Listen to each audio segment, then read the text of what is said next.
우리 하나님의 크신 은혜가 사랑과 정마다 함께 하시기를 주님의 축복합니다. 인사하실 때 잘 오셨습니다. 사랑합니다.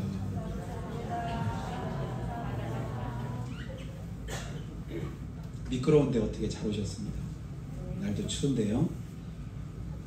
지난 주간뿐 아니라 이번 주간에도 계속해서 보니까 날이 눈 소식도 있고 비 소식도 있고 날도 춥고 특별히 미끄러운 길 조심하시고 사고에 이렇게 늘 이제 건강을 챙기셨으면 좋겠습니다.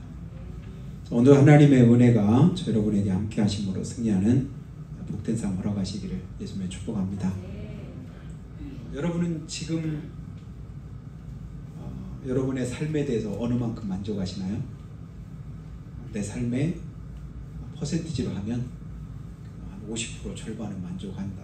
아니면 그보다 더 60%, 70% 한번 수치로 한다면 만족하는 부분이 많은가요? 아니면 불만족스러운 부분이 많을까요?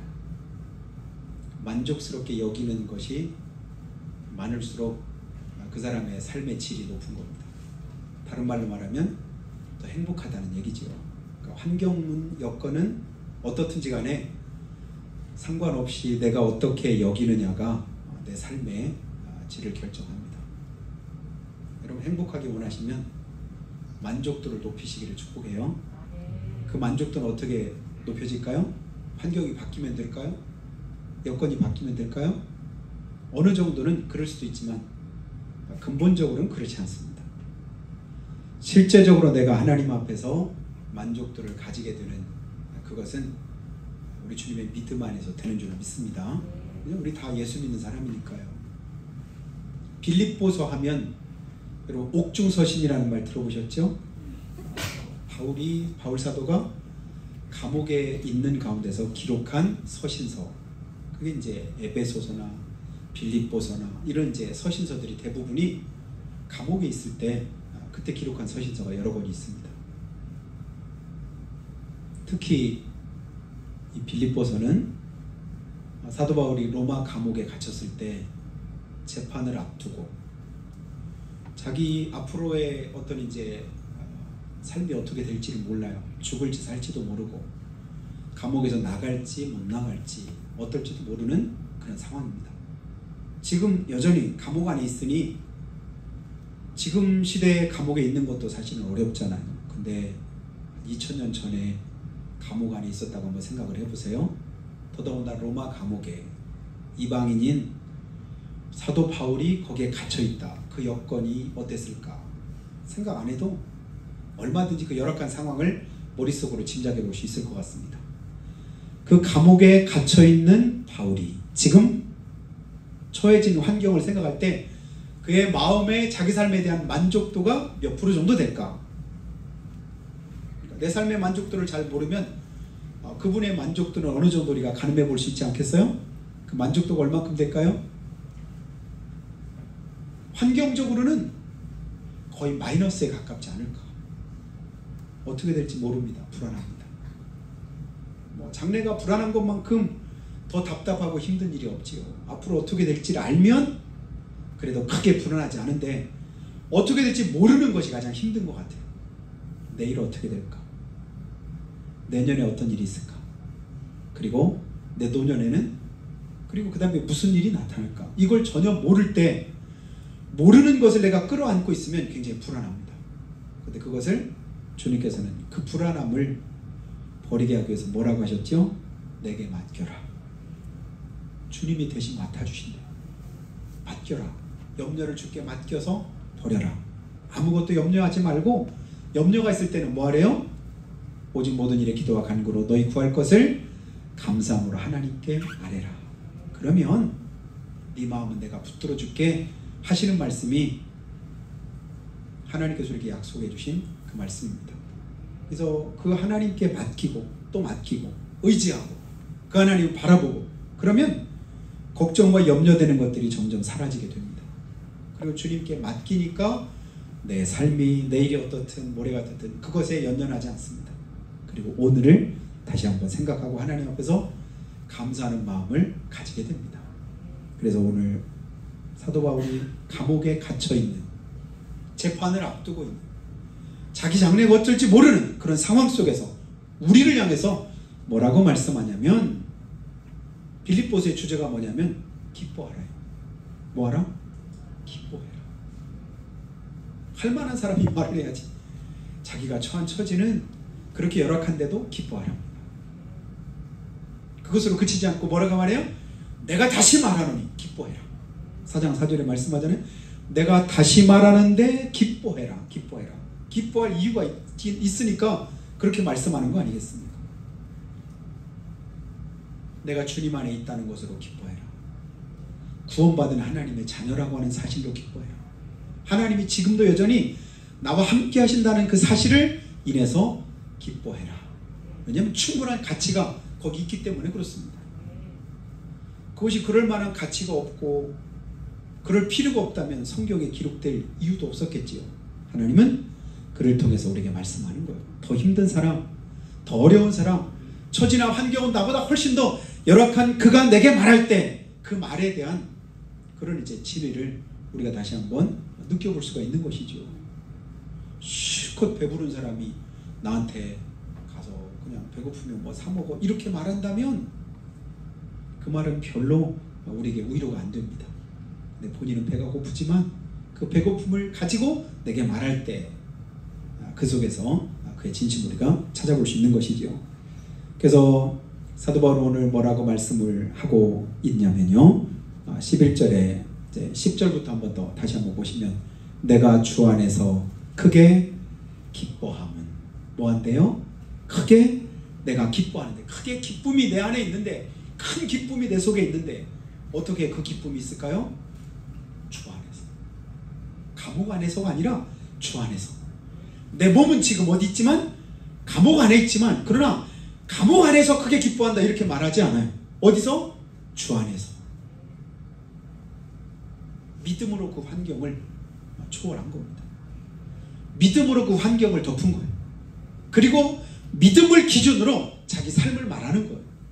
내가 주 안에서 크게 기뻐함은. 그리고 그 다음 말씀 한번 보시면, 내가 궁핍함으로 말하는 것이 아니니라. 내가 궁핍함으로 말하는 것이 아니라, 내가 뭐 처지가 그러니까, 여건이 그러니까, 내 꼬락서니가 그러니까, 여러 가지 말들을 할 수 있잖아요. 근데 사람들은 내가 무슨 말을 해도 내 말을 듣는 것보다 뭘 봐요? 내 배경을 볼 때가 많거든요. 내가 처한 환경과 여건을 보면서 말할 때가 많아요. 그러나 바울은 내가 궁핍하기 때문에 말하는 게 아니야. 나는 어떠한 형편이든지 자족하기를 배웠다. 자족하는 게 무슨 말일까요? 스스로 만족하게 느끼는 거예요. 다른 사람이 보는 내 모습이 아니라, 다른 사람이 평가하는 내가 아니라, 다른 사람들이 바라보는 그 가치관의 척도가 아니라, 내가 내 스스로 뭐하게 여겨요? 주님 안에서 내 스스로를 만족하게 생각하는 거예요. 주님, 아골골짝 빈들에도, 사망의 음침한 골짜기라도 주님이 함께 하시면 거기라도 괜찮습니다. 하나님, 악인과 함께 악인의 궁정에 거하는 것보다도 하나님의 문지기로 내가 있는 것이 오히려 낫습니다. 믿음의 사람들은요, 환경과 여건을 초월해서 계속해서 뭘 가지고 말하냐면 믿음 안에서의 삶을 말하고 있습니다. 어떤 형편이든지 그것이 중요한 게 아니라 주님 안에서 자족하기를 배웠다. 어떻게 해요? 12절 보시면, 나는 비천에 처할 줄도 알고 풍부에 처할 줄도 알아. 모든 일, 배부름과 배고픔과 풍부와 궁핍에도 처할 줄 아는 일체의 비결을 배웠다. 어디서 배웠을까? 뭘로 배웠을까? 주님 안에서, 믿음 안에서, 예수님으로 말미암아 사도 바울이 그걸 배우고 나서, 그리고 나서 우리에게 뭐라고 말하냐면 기뻐하세요. 만족해 하세요. 어렵습니까? 힘듭니까? 환경이, 형편이 내가 생각한 것, 내가 말하는 것, 내가 기대하는 것 미치지 못합니까? 그래도 뭐하라고요? 감사해요. 기뻐하래요. 왜 그렇게 말할까요? 너도 한번 골탕 먹어봐라, 이게 아니에요. 그 속에서 하나님의 은혜를 찾으라는 얘기입니다. 주님이 주신 은혜를 발견하고 그 은혜를 누리라고 우리에게 말씀을 해주고 있는 거예요. 한 3년 전인가 우리 큰애가 서울에 이렇게 갔는데 갔다 와서 하는 말이 엘리베이터를 타려고 하는데 어떤 분이 휠체어를 이렇게 어렵게 이렇게 타고 이렇게 엘리베이터를 타려고 해서 그걸 이제 뒤에서 도와줬대요. 그랬더니 고맙다고 하면서 그 사람이 하는 말이 자기가 본래는 수영 선수였답니다. 근데 수영 선수인데 어떻게 점프를 하다가 잘못돼가 전신마비가 된 거예요. 그러니까 이렇게 목을 움직이는 거 외에는 거의 대부분을 잘 못 움직이는 거예요. 그가 했던 말이 뭐라고 말을 했다고 하냐면 자기는 이렇게 숨 쉴 수 있는 것만으로도 그래도 감사하다. 뭐 하는 것만으로도 숨 쉴 수 있는 것만으로도 감사하다. 그렇게 말을 하는데 자기 마음에 굉장히 부끄러움을 느꼈다고 고백한 적이 있었습니다. 여러분 혹시 숨 못 쉬는 분 계신가요? 오늘 숨 못 쉬어서 교회 나오신 분은 한 분도 안 계시죠? 숨 쉬는 것만으로도 뭐하다? 감사하다. 다른 건 볼 게 없다는 얘기죠. 그러니까 모든 걸 그냥 감사함으로 받은 거예요. 무슨 감사할 게 있겠습니까? 그냥 다른 사람보다 훨씬 더 건강하고 다른 사람보다 육신적으로도 그렇게 좋으니까 그렇게 선수 생활도 하지 않았겠어요? 그런데 지금 자기 처지가 비관적일 수 있고 삶의 의욕이나 소망을 다 잃어버릴 수 있는 그런 상황이지만 그러나 내가 처한 이 환경 속에서 내가 숨쉬는 것만으로 감사하다. 확인은 안 해봤지만 그 사람 분명 예수 믿는 사람일 거다라는 생각이 듭니다. 예수님 믿지 않고는 그런 고백이 쉽지 않거든요. 예수 믿으면 그렇게 아주 힘을 하나님 공급하십니다. 근데 그때 이제 부끄러웠는데 월급 적다고 불평하고 다른 사람보다 더 나은 환경에 있지 못하다고 불평하던 자기 자신이 부끄러웠다. 그래도 너 많이 배웠다. 좋은 거 깨달았구나. 이렇게 말했던 그런 기억이 있는데요. 오늘 내 모습은 어떤가? 어떤 사람은 자기 몸 하나 제대로 움직이지도 못하면서도 자기의 감사하는 조건을 그렇게 말하고 있는데 나는 오늘 뭐 때문에 그렇게 감사하지 못할까? 무엇 때문에 불평과 원망을 일삼며 살아갈까? 다시 한번 깨닫는 은혜를 주시기를 주님으로 축복합니다. 대부분 사람들이 어느 때요? 풍족할 때, 넉넉할 때, 자기 마음대로 하는 일이 다 잘 될 때, 내 마음대로 내가 하고 싶은 대로 일이 술술 풀려갈 때, 그것이 은혜라고 생각을 하고요. 그걸 축복이라고 좋아합니다. 어느 누구 부인할 사람 없을 거요? 내가 마음먹은 대로 하고 싶은 대로 모든 게 다 부족함 없이 잘 되고 있어요. 그러니 나는 행복해요. 은혜요. 물론 그것도 틀리진 않을 수 있습니다. 그런데 그것이 계속되리라는 보장은 없잖아요. 그것이 계속해서 내 삶에 자리할 수 있다고 하는 그런 어떤 보장도 세상은 우리에게 주질 않습니다. 그러나 부족할 때, 내 생각과는 다르게 잘 안 될 때, 실망하고 낙심하고 힘들어하고 하나님이 살아계신지 안 살아계신지 헷갈리는 영적인 침체에 빠질 때, 그때는 진짜 절망이지만 그럼에도 그 환경 속에서도 그 여건 속에 나와 함께 하시는 주님이 깨달아지고 그 하나님이 믿어지고 그 하나님의 은혜가 내 삶 속에 지금도 자리하고 있다고 한다면 얼마든지 우리는 뭐 할 수 있을까요? 감사할 수 있습니다. 만족할 수 있습니다. 근데 그게 내 힘으로 되는 게 아니에요. 하나님이 그렇게 하도록 만들어 주시더라고요. 여러분 진짜 힘들고 어려울 때는요, 누가 무슨 말해도 그 말이 안 들리더라고요. 여러분 그런 거 느껴보셨잖아요? 어느 누구의 말도 위로가 안 되고 힘이 안 되고 그냥 무슨 말해도 그 말이 듣기가 싫은 거예요. 위로한다고 하면 오히려 그게 상처가 될 때도 있습니다. 차라리 아무 말도 하지 않으면. 근데 그러면 또 아무 말도 안 한다고 그것 때문에 또 내 마음에 또 화가 날 때도 있습니다. 어떻게 하라고요? 그때 진정하게 우리에게 위로가 되시고 힘이 되시는 분은 결국 하나님이시더라고요. 절망의 끝에서 끝까지 나를 붙들고 계시고 나와 함께 하시는 분이 하나님이시다. 그 사실이 저도 절감한 여러 번의 그런 경험들이 있는데 여러분의 그런 경험들이 있을 거라고 생각이 됩니다. 오늘 하나님께서 내게 주시는 그 은혜를 다시 한번 기억하되 자족이라는 말을 여러분 머릿속에 새겼으면 좋겠습니다. 스스로 자자 만족할 족자, 스스로 뭐한다? 만족하게 느낀다.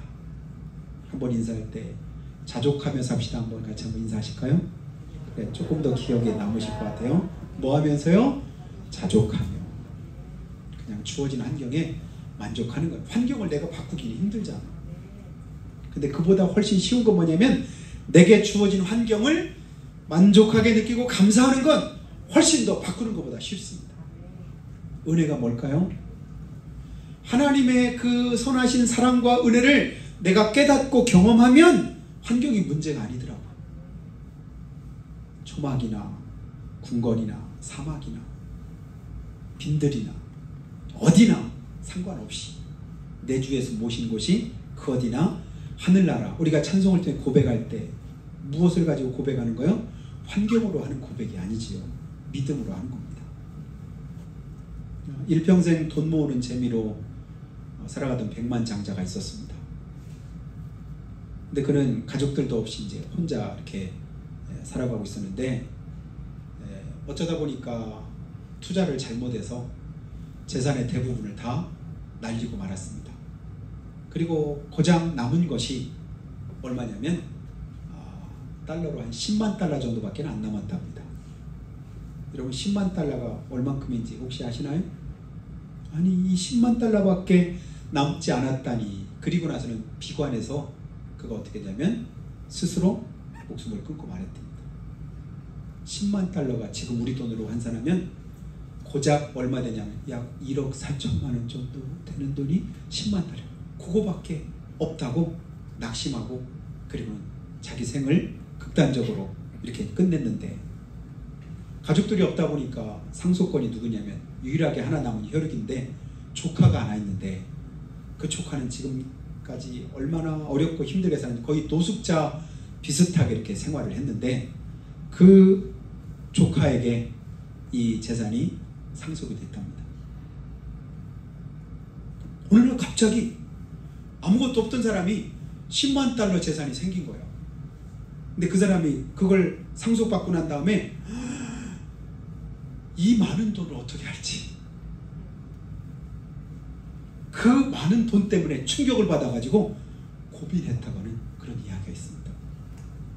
어떤 사람에게는 똑같은 돈인데도 너무 적어서 충격이 되고 또 어떤 사람에게는 너무 많아서 그것이 자기에게 혼란스럽고. 문제는 뭘까요? 환경이 문제가 아니더라고요. 돈이 문제가 아닙니다. 뭐가 문제일까요? 내가 그것을 어떻게 여기느냐가 문제입니다.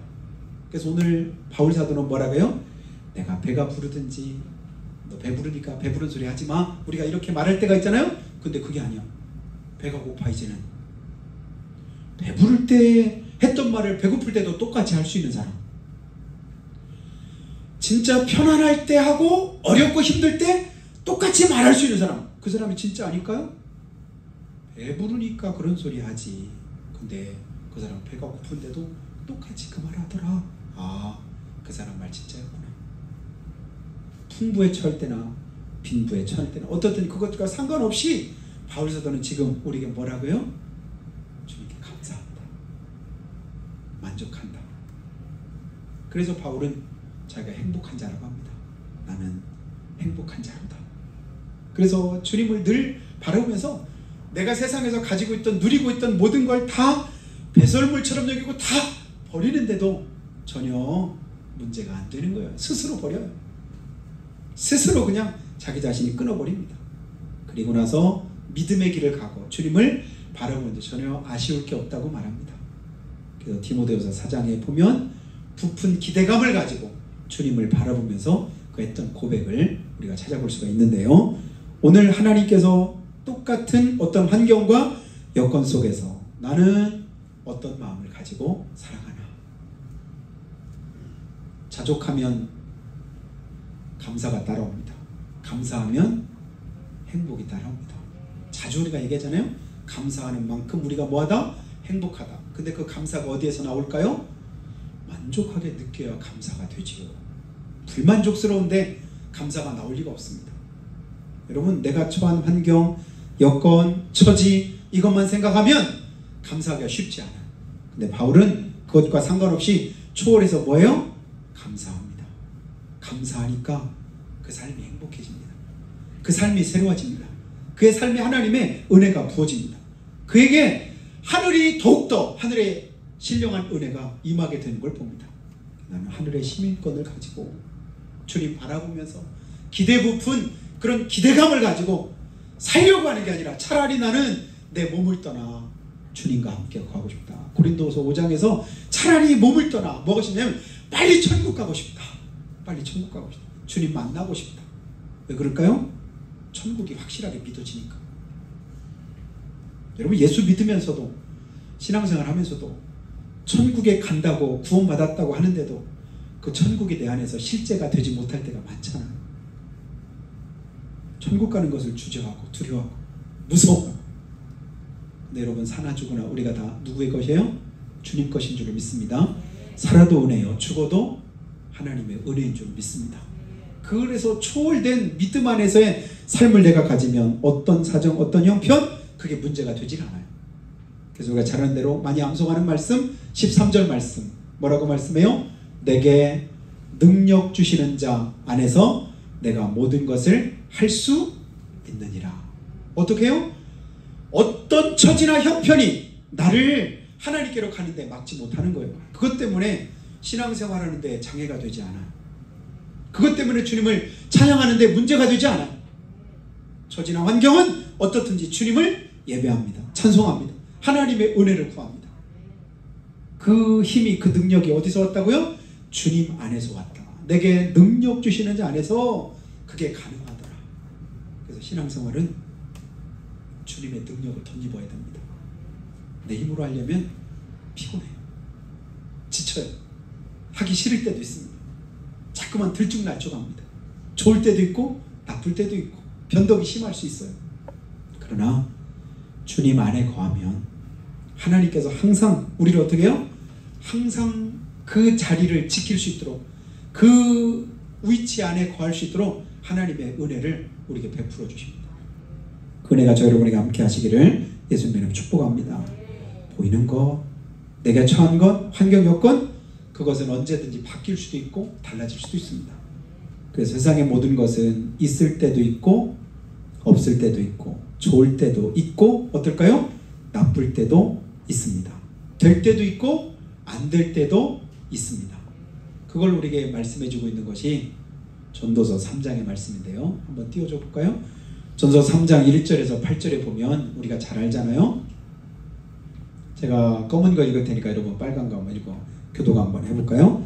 범사의 기한이 있고 천하만사가 다 때가 있나니 날 때가 있고 죽을 때가 있으며 심을 때가 있고 심은 것을 뽑을 때가 있으며 죽일 때가 있고 치료할 때가 있으며 헐 때가 있고 세울 때가 있으며 울 때가 있고 웃을 때가 있으며 슬퍼할 때가 있고 춤출 때가 있으며 돌을 던져버릴 때가 있고 돌을 거둘 때가 있으며 안을 때가 있고 안고 앉는 일을 멀리할 때가 있으며 찾을 때가 있고 잃을 때가 있으며 지킬 때가 있고 버릴 때가 있으며 찢을 때가 있고 꿰맬 때가 있으며 잠잠할 때가 있고 말할 때가 있으며 사랑할 때가 있고 미워할 때가 있으며 전쟁할 때가 있고 평화할 때가 있느니라. 아멘.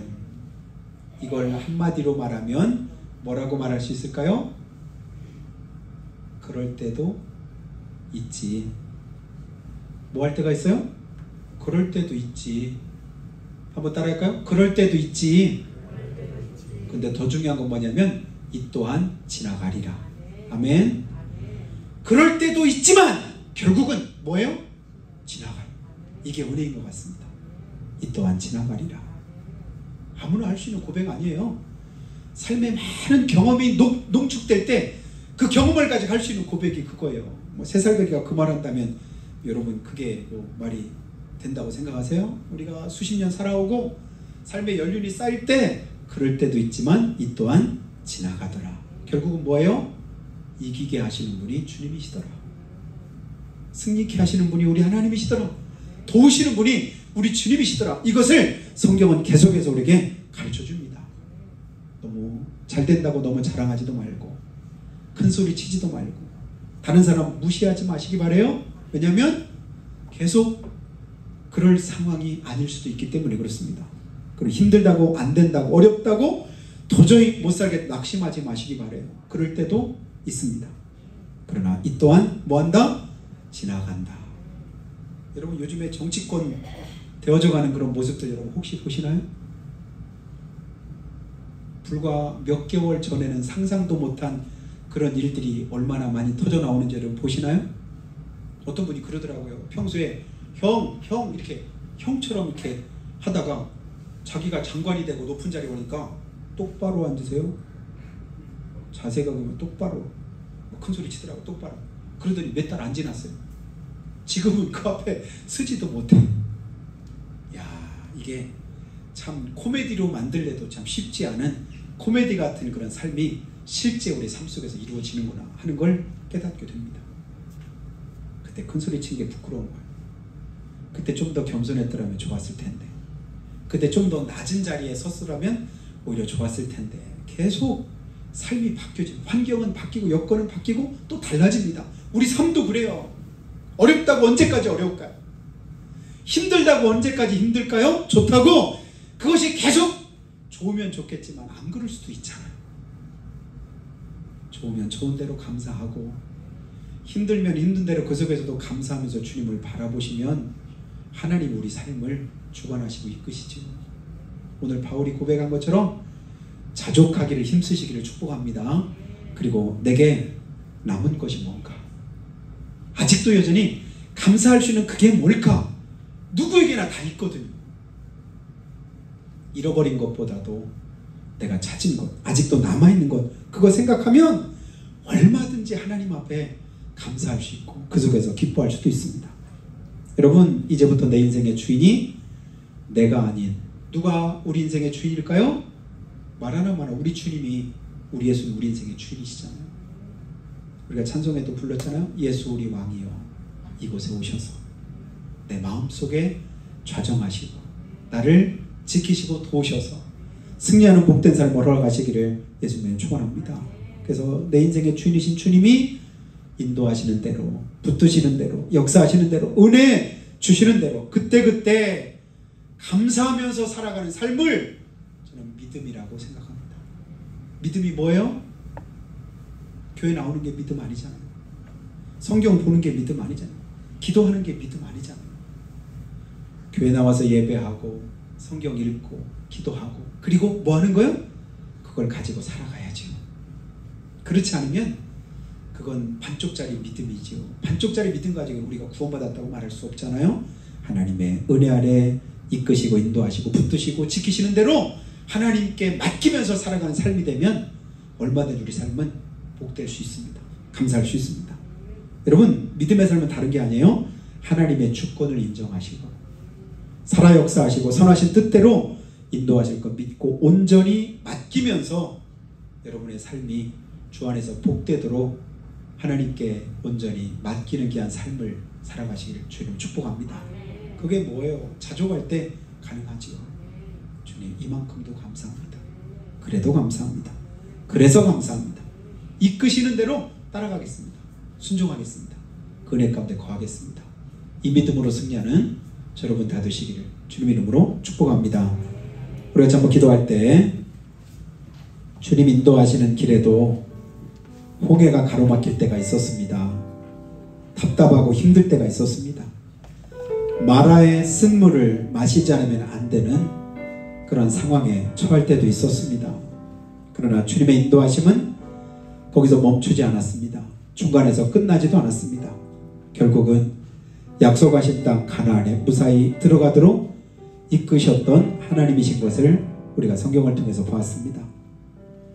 선하시고 신실하신 하나님께서 왜 가까운 길 놔두고 평탄한 길 놔두고 쉬운 길이 있는데도 그리로 인도하지 않으셨고 먼 길을 돌고 돌아서 수십 년을 떠돌게 하셨고 힘들고 어려운 길로 이끄셨을까?